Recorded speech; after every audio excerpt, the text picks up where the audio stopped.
మామూలుగా పిల్లలకు blood haemoglobin తక్కువగా ఉన్నప్పుడు ఐరన్ టానిక్ వాడమని చెప్తాము. అలాగే పిల్లలు దంతాలు నడవడం లేట్ అవుతున్నప్పుడు కాల్షియం టానిక్, విటమిన్ D3తో ఉన్న కాల్షియం టానిక్ వాడమని చెప్తాము.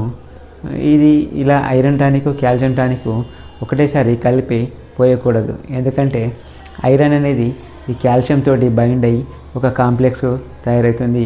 ఈ ఐరన్ కాల్షియం అనేది బ్లడ్లోకి ఎంటర్ కాదు, ఇది మోషన్ ద్వారానే వెళ్ళిపోతుంది.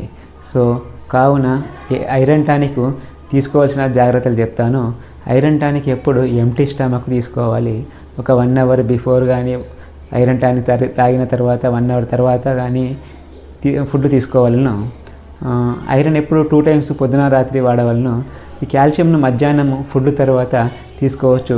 ఎట్లాంటి ఫుడ్ అయినా కానీ, ఈవెన్ పాలు తాగినా కానీ కాల్షియం అనేది ఈజీగా బ్లడ్లోకి ఎంటర్ అవుతుంది. కానీ ఐరన్ మిల్క్ కలవకూడదు, ఐరన్ కాల్షియం కలవకూడదు. ఈ కాంప్లెక్స్ అనేది ఫామ్ అయ్యి, ఐరన్ కాల్షియం కాంప్లెక్స్ ఫామ్ అయ్యి ఐరన్ బ్లడ్లోకి ఎంటర్ కాకుండా చూసుకుంటుంది. కావున ఎప్పుడు ఐరన్ ఎంప్టీ స్టమక్గా మళ్ళీ కాల్షియంకు చాలా గ్యాప్ దూరంగా ఐరన్ టానిక్ తాగించవలను. సో ఇది చాలా వరకు తెలియక ఐరన్ కాల్షియం కలిపి పోస్తుంటారు. దీనివల్ల ఎలాంటి ఉపయోగము ఉండదు. సో ఇవి మోషన్ల ద్వారానే బయటకు వెళ్ళిపోతాయి, కానీ బ్లడ్లోకి ఐరన్ కాల్షియం ఎంటర్ కాదు. సో ఐరన్ను విడిగా, కాల్షియంను విడిగా తాగించవలను.